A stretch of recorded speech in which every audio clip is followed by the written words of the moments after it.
What happens when one of Hollywood's most laid-back actors walks into one of television's most unpredictable talk shows and refuses to play by the rules? Matthew McConaughey's appearance on The View was supposed to be a friendly promotional stop, but what unfolded instead was one of the most jaw-dropping exchanges in daytime television history. The Texas-born actor found himself in a heated confrontation with Joy Behar that left the audience stunned, the co-hosts speechless, and social media absolutely exploding. This wasn't your typical celebrity interview where everyone smiles and nods. This was raw, this was real, and this was about to get incredibly intense. Before we dive into exactly what went down, make sure you hit that subscribe button and drop a comment below telling us what you think about celebrities speaking their minds on live television. The morning started like any other episode of The View. The co-hosts were settling into their seats. The audience was buzzing with excitement, and Matthew McConaughey was backstage preparing for what should have been a straightforward interview about his latest project. But from the moment he walked onto that stage, something felt different. There was an energy in the air, a tension that even the most seasoned viewers could sense through their screens. McConaughey walked out with his signature relaxed demeanor, waving to the crowd and flashing that famous smile. The applause was thunderous. The audience loved him. But as he took his seat and the pleasantries began to fade, Joy Behar wasted no time cutting through the small talk.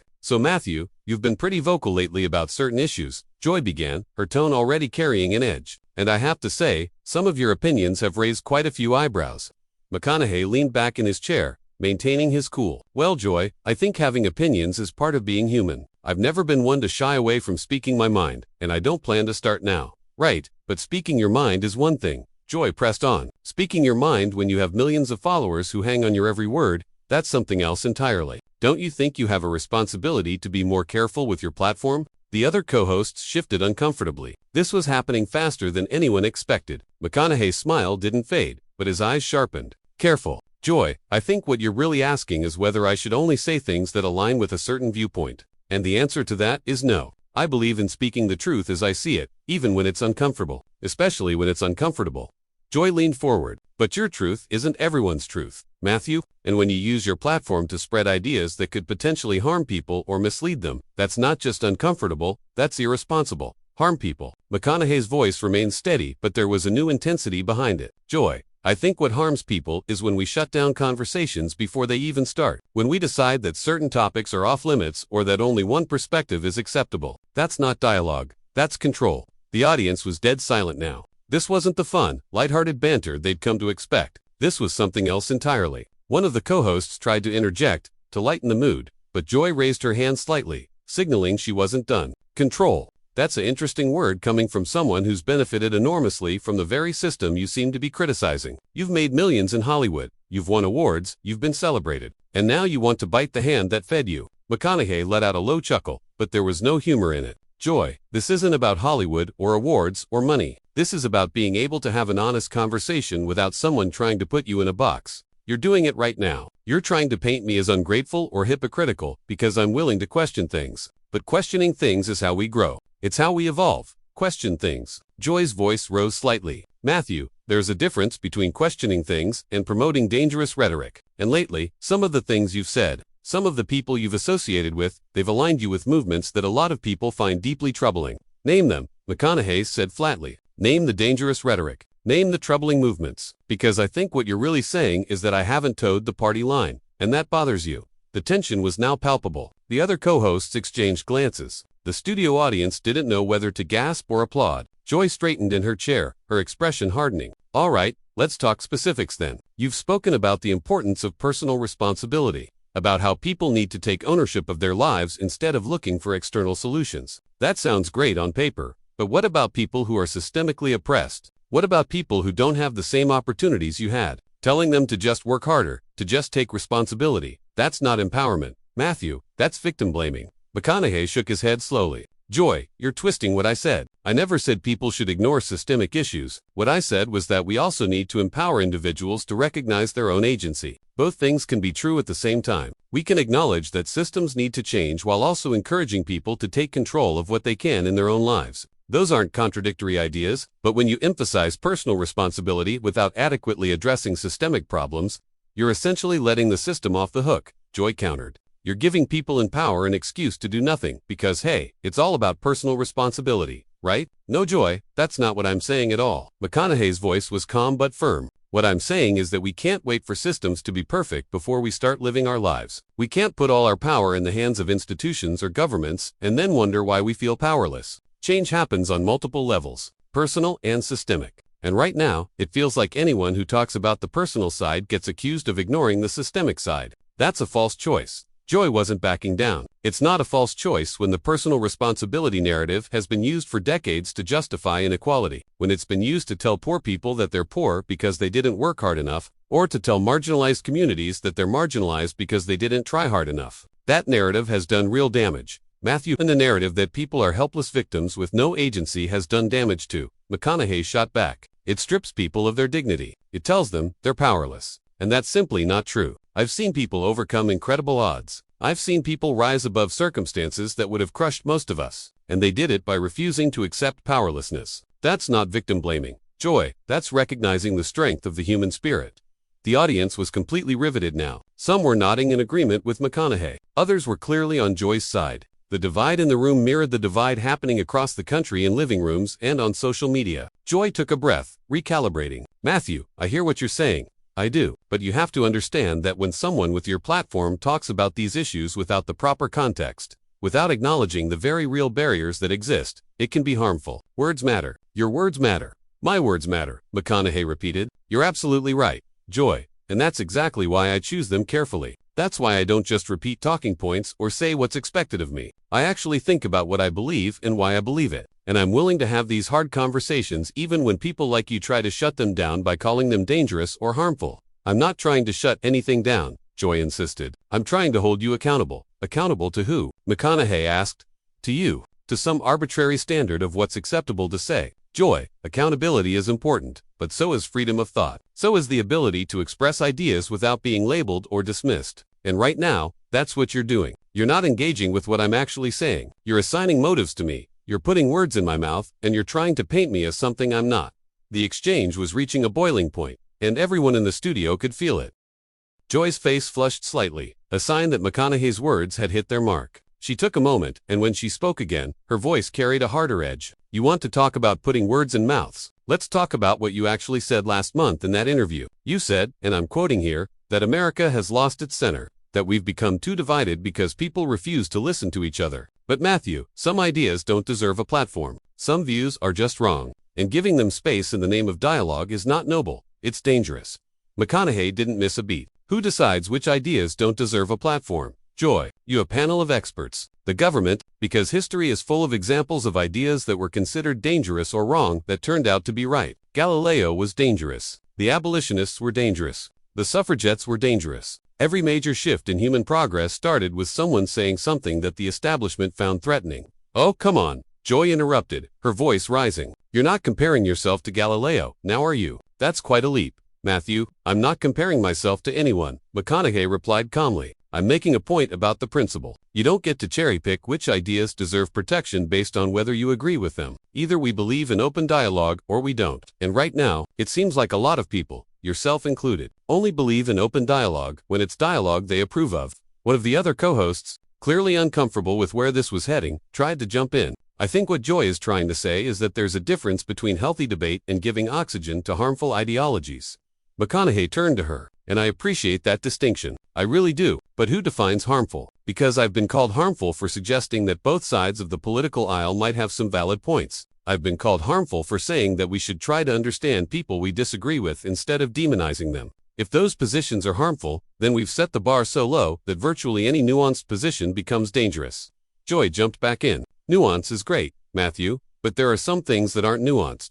Racism isn't nuanced. Bigotry isn't nuanced. And when you say we need to understand all perspectives, what you're really saying is that we need to tolerate intolerance. And I'm sorry, but I can't get behind that. Joy, you're doing it again, McConaughey said, his frustration now evident. You're taking what I said and twisting it into something I never meant. I never said we should tolerate racism or bigotry. What I said is that we should try to understand why people hold the views they hold so we can actually change minds instead of just shouting at each other. You can't change someone's mind by calling them names or shutting them out. You change minds through conversation, through connection, through actually engaging with people as human beings. That's a very privileged position to take. Joy fired back. It's easy to talk about civil conversation and understanding when you're not the one being targeted, when you're not the one whose rights are on the line. For a lot of people, this isn't an intellectual debate. Matthew, this is their lives.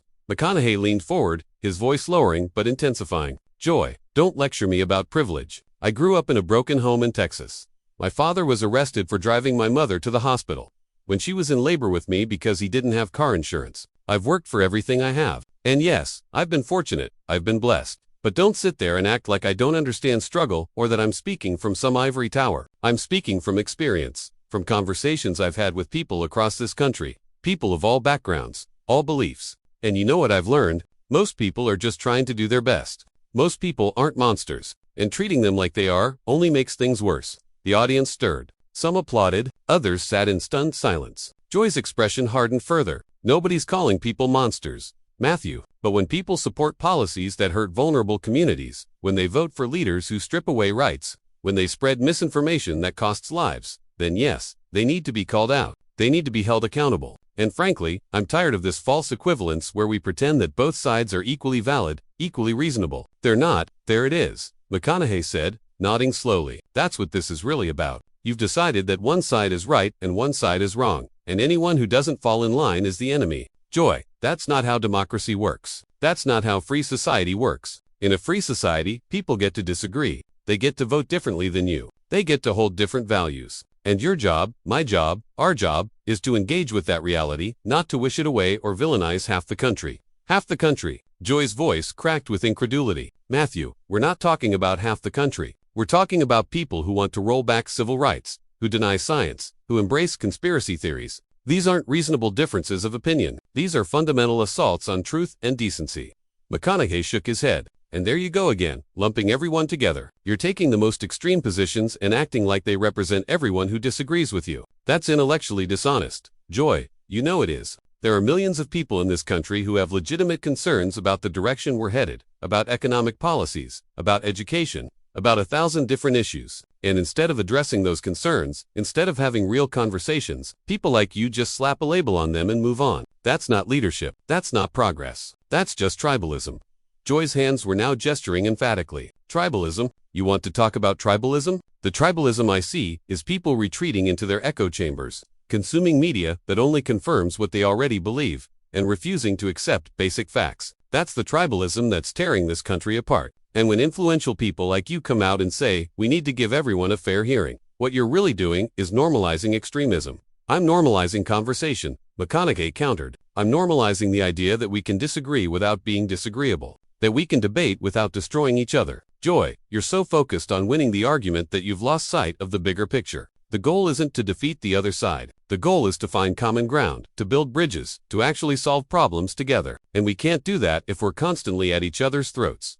Common ground. Joy's laugh was bitter. Matthew, how do you find common ground with people who don't believe in climate change? Who don't think women should have control over their own bodies? Who think certain people shouldn't have the right to marry who they love? Where's the common ground there? Please, enlighten me. McConaughey took a breath, choosing his words carefully. The common ground is that we're all human beings who want to live good lives, who want to provide for our families, who want to feel safe and valued. Start there. Start with our shared humanity instead of our differences. And yes, there are going to be issues where we fundamentally disagree, but even on those issues, we can engage respectfully. We can listen to each other's reasoning. We can try to understand where the other person is coming from. That doesn't mean we have to change our minds, but it means we treat each other with basic dignity. Basic dignity. Joy repeated. Matthew, when people vote to take away someone's rights, they've forfeited their claim to dignity in that arena. When people spread lies that get people killed, they don't deserve a respectful hearing. Actions have consequences. I agree, McConaughey said firmly. Actions do have consequences, but you're conflating disagreement with malice. You're assuming the worst about people instead of giving them the benefit of the doubt. And that assumption, that cynicism, that's what's poisoning our discourse. Not the disagreements themselves, but the way we engage with them. Another co-host tried again to redirect. I think we can all agree that this is a complicated issue. No, Joy said sharply, cutting her off. It's not complicated. Right is right and wrong is wrong. And I'm not going to sit here and pretend otherwise just to make everyone comfortable. McConaughey smiled, but it was a sad smile. Joy, that's exactly the problem. You've reduced everything to a binary. Right or wrong, good or bad, us or them. But life isn't binary. People aren't binary. Issues aren't binary. And the sooner we accept that complexity, the sooner we can start making real progress. Complexity is just another word for moral relativism. Joy shot back. And I don't subscribe to that. Some things are absolutely wrong, and I won't apologize for saying so. Nobody's asking you to apologize, McConaughey said. We're asking you to make space for other voices, to acknowledge that reasonable people can disagree, to stop treating every conversation like a war that has to be won. The energy in the studio was electric. The audience was divided. The co-hosts were clearly uncomfortable, and Joy and Matthew were locked in a battle of wills that showed no signs of ending. Joy leaned back in her chair, crossing her arms. You know what, Matthew? I think you're being naive. I think you're living in this fantasy world where if we all just hold hands and sing Kumbaya, everything will work out. But that's not reality. Reality is that there are forces actively working to undermine everything we've fought for. And if we don't fight back, if we don't draw lines in the sand, we lose. McConaughey's expression shifted. The easygoing demeanor that had carried him through the first half of this exchange was gone, replaced by something more intense, more focused. When he spoke, his voice was quiet but carried a weight that silenced the room completely. Joy, I've been patient. I've tried to engage with you respectfully. But now you're putting words in my mouth again, and frankly, I'm done with it. I never said anything about holding hands or singing songs. What I said was that we need to treat each other like human beings. And the fact that you're mocking that idea, the fact that you're dismissing basic human decency as naive, that tells me everything I need to know about where you're coming from. Joy started to interrupt, but McConaughey raised his hand gently. No, let me finish. You've had your say. Now I'm going to have mine. You talk about fighting back, about drawing lines in the sand. But who are you fighting? Because from where I'm sitting, you're not fighting some abstract evil force. You're fighting your neighbors. You're fighting people who shop at the same stores you do, whose kids go to school with your kids, who are just trying to make sense of a complicated world. And you've convinced yourself that fighting them, demonizing them, shutting them out, that's somehow noble. But it's not. It's just another form of the same tribalism you claim to be against. The studio was dead silent. Every eye was on McConaughey. Even the cameras seemed to lean in closer. You asked me earlier about responsibility, he continued, about whether I feel responsible for how my words affect people. And the answer is, yes, I do. I think about it constantly. But here's the thing, Joy, you have that same responsibility. And right now, you're using your platform to tell millions of people that it's okay to write off anyone who disagrees with them, that it's okay to assume the worst, that it's okay to treat complex issues like they're simple. And that's not just irresponsible, that's destructive. Joy's face was flushed now, her jaw tight. How dare you lecture me about responsibility? I've been doing this for decades, fighting for causes that matter, standing up for people who don't have a voice. And I respect that, McConaughey said, his tone softening slightly. I genuinely do. But Joy, you can't stand up for people by tearing other people down. You can't build bridges by burning them. And right now, that's what's happening in this country. We're burning every bridge we have because we're so convinced that we're right and everyone else is wrong. Both sides are doing it. And until we stop, until we actually pause and listen to each other, we're going to keep spinning our wheels. Listen to what? Joy demanded. Listen to people deny reality. Listen to people spout hatred. There's nothing to listen to, Matthew. Some positions are indefensible. McConaughey shook his head slowly. See, that's where you're wrong. Because you're not actually listening to what people are saying. You're listening to what you think they're saying, or what someone told you they're saying. But if you actually sat down with most people, if you actually heard their stories, their struggles, their fears, you'd realize they're not the monsters you've made them out to be. They're just people trying to do the best they can. That's exactly the problem, Joy interjected. The information they have is wrong. It's propaganda. It's lies. And we have a responsibility to call that out. McConaughey leaned forward, his eyes locked on Joy's. And who gave you the authority to decide what's true and what's not? Who made you the arbiter of reality? Joy, you're not infallible. None of us are. We've all been wrong about things. And the only way we grow, the only way we get closer to truth, is by engaging with perspectives that challenge us. Not by shutting them down, not by dismissing them, but by actually wrestling with them. I don't need to wrestle with bigotry, Joy said flatly. I don't need to wrestle with ignorance. I need to fight it. Then you'll be fighting forever. McConaughey replied, his voice steady. Because you can't eliminate ideas by fighting them. You can only transform them through dialogue, through education, through connection. The only antidote to bad ideas is better ideas. And you can't spread better ideas if you're not willing to engage. Joy was silent for a moment. When she spoke again, her voice was quieter. You make it sound so simple. But Matthew, some people don't want dialogue. They want dominance. You're right. There are some people like that. On both sides. By the way, McConaughey said. But Joy, they're the minority. They're the loudest voices, sure, but they're not the majority. Most people are reasonable. Most people want the same basic things. And when we focus all our energy on the extremes, when we act like the extremes represent everyone, we alienate the reasonable people in the middle. That's how you lose a country. He stood up slowly, the finality of the gesture cutting through the tension. Joy, I came here today hoping we could have a real conversation. And we did. just not the kind either of us expected. I don't agree with everything you believe, and you don't agree with everything I believe. And that's okay. That's actually how it should be. But what's not okay is when we let those disagreements turn into contempt. You can think I'm wrong about everything, and I can respect that. But don't think I'm malicious. Don't think I'm trying to hurt people, because I'm not. He extended his hand to Joy. For a moment, it hung there in the air between them. The camera zoomed in on Joy's face, capturing the conflict in her expression. Finally, after what felt like an eternity, she reached out and shook his hand. It was brief, almost perfunctory, but it happened. I appreciate you coming on, Joy said, her voice tight. Especially because we don't see eye to eye, McConaughey said quietly. That's when these conversations matter most. He turned to the audience, giving them a wave and that signature smile, though there was something different in his eyes, now. Something deeper. The applause that erupted was mixed, some enthusiastic, some hesitant, perfectly mirroring the divided room. As McConaughey walked off the stage, the co-hosts sat in stunned silence. Joy stared straight ahead, her expression unreadable. This wasn't the friendly celebrity interview anyone had expected. This was something raw and real, a genuine clash of worldviews that had played out in real time for millions to see. So what do you think? Did Matthew McConaughey make valid points about the need for dialogue and understanding? Or was Joy Behar right to push back on what she saw as dangerous rhetoric? Drop your thoughts in the comments below and make sure to subscribe because this is exactly the kind of real,